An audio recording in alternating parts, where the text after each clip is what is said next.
Well, it's very obvious we got beat by a better football team today, and it's a very, obviously very disappointing loss. I think, you just look at, the whole big picture. Defensively, I mean, you start defensively and us really not being able to slow them down pretty much all night. And I think that would be accurate to say we couldn't stop their run game. Couldn't stop them throwing the football.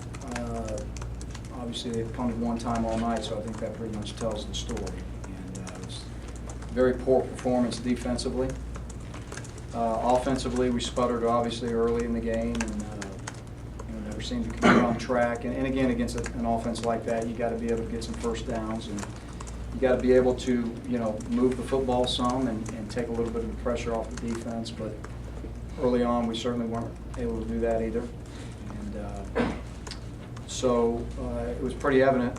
It was pretty self-evident why why we got beat. And but again, my job is to continue to lead these young guys and again go back to work and try to get a win next week. But again, I think it was very obvious why and how we got beat tonight the way we did. Questions? Gene, what do you tell the guys after a game like that? Well, I don't think there's really a lot you can tell them other than, that everybody's hurting the same amount. Just like I told them, I said I love you guys for, what you're trying to push through and the adversity that comes with, being 1-7. And it's tough. It's tough.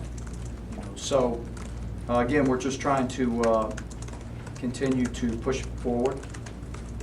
Continue to try to encourage them that when everything doesn't go exactly like you want it, your job is to continue as a man to push through and continue to go to work. So we'll do that again tomorrow. But it's a locker room that is very disappointed and they're hurting. They're used to winning and they like to win, and that just hasn't happened near enough, obviously, in the last 8 weeks. So we'll continue to forge ahead, and we'll continue to give them the same message, and we'll continue to try to work to improve.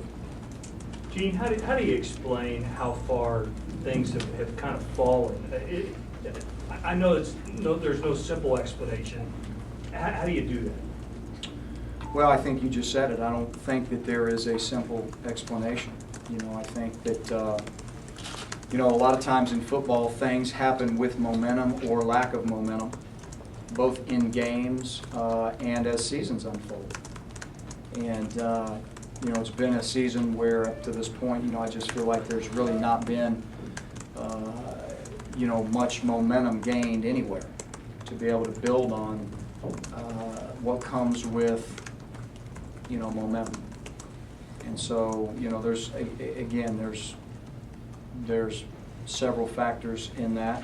It'd be hard to put your finger on one, and but it's a tough place to be in. There's no question about it. And, but again, we're going to continue to keep forging forward and trying to work ourselves out of it. Would you say that this season is kind of indicative of the programs kind of taking a step backward or not? Well, I don't know that I would assess everything in terms of that. I think that, again, there's individual battles that in individual positions where you've got a lot of different dynamics going on with whether it's youth or, different things. I don't think that that's the case. I don't really feel that at all. And I feel like we're in a spot that's really rough and we got to try to pull our way out of it. Gene, you said that your job is to lead these guys each and every week. Does that get harder for you to do as each week seems to represent a new level? I think that in the game of football, I think that you experience a lot of different things. We've experienced a lot of great things here. The challenging part becomes when you experience a lot of lows, which we obviously have experienced here lately. I think it's difficult for anybody to,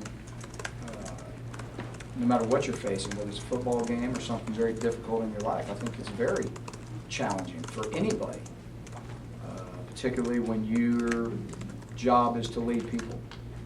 And so, sure, it gets challenging.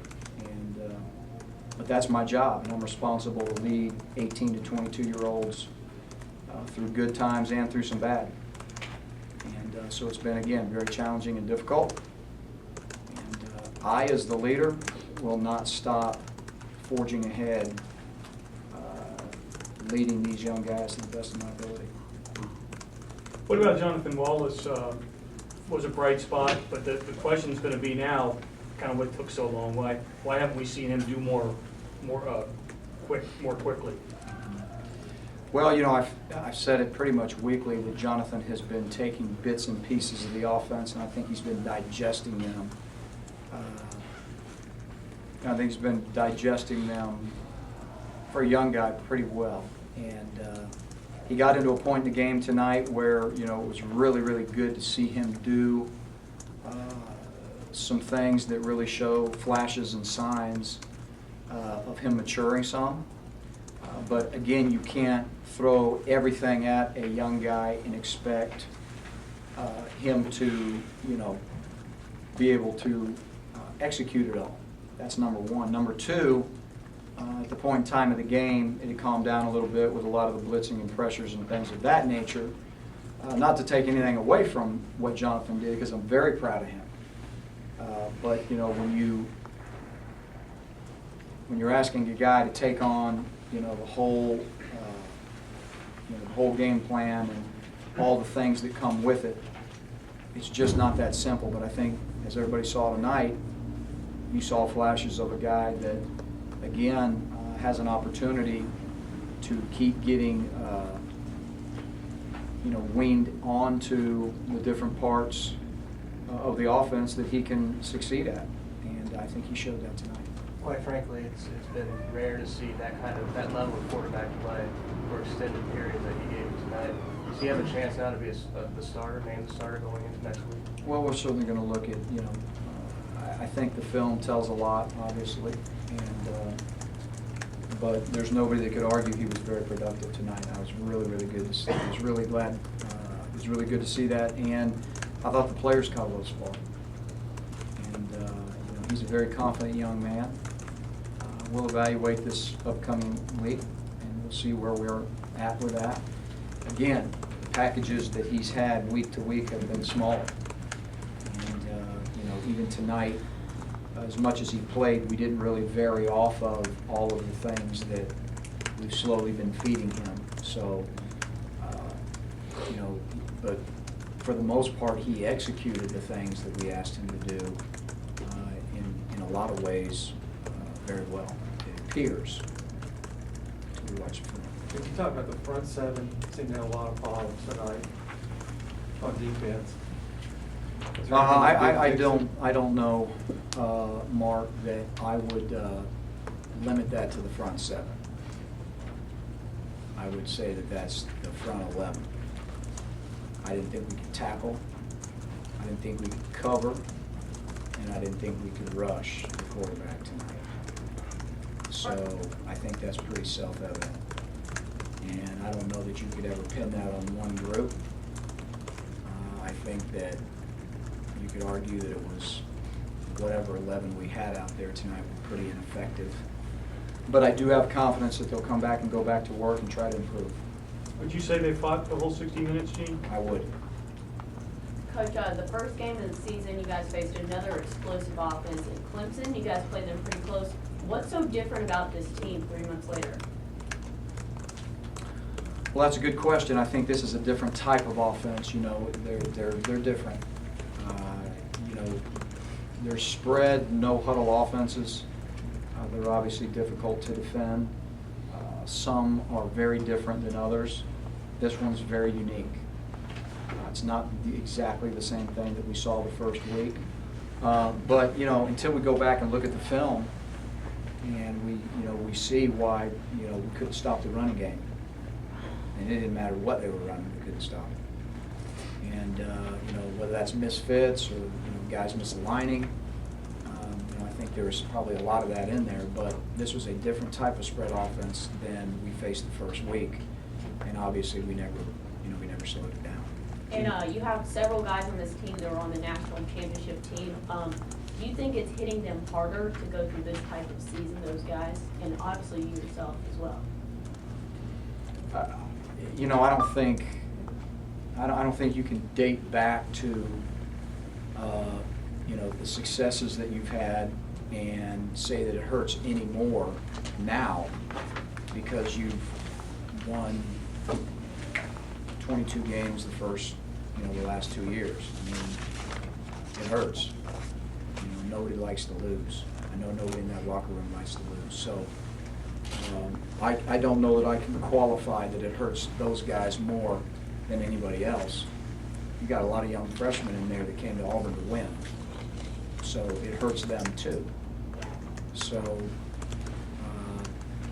know, I think it's just all around, you know, very disappointing for everybody in the locker room.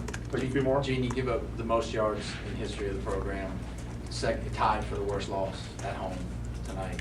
Fans emptied out at halftime. What do you have to say to the fans who left? Well, I really wasn't focused on that, but if they emptied out at halftime, it's obvious why, and I can say I don't blame them, for what they saw. And you know, again, it was just a very poor performance. Well, on that, you said you would wait till the end of the year to evaluate everything. Do you maybe move that up after a performance like this to evaluate maybe staff philosophy change, anything like that? Well, you know, here's the thing. I've addressed that before. I addressed that, and I understand that that's your job. That's everybody's job to ask those questions, and I respect that. But again, I've got one concern. I've got one concern. That concern is those guys in the locker room, and us trying to improve to get a win. So I'm not going there. I understand it's your job to ask that question. I respect it. I'm not going there. And we're going to keep forging ahead and trying to win. Gene, 3 weeks ago, you said you weren't worried about your job security. Do you feel the same way today? Again, I'm going to answer you with the exact same question that I just answered him. I'm not going there. I addressed that a couple of weeks ago. And so I've got one concern. And my concern is the kids on our team, in our locker room, and getting them to improve so we can win. It's not about me. One thing that had changed, though, since then was that President Gooch issued a statement this past Thursday. What was your reaction to that statement? Well, I didn't really see or hear the statement, but again, I'll kind of go back for the third time and say what I just said. It's not about me, and I've got one concern, and that is the guys in that locker room. So if any of you would like to ask me that again, I'll say that for the fourth time.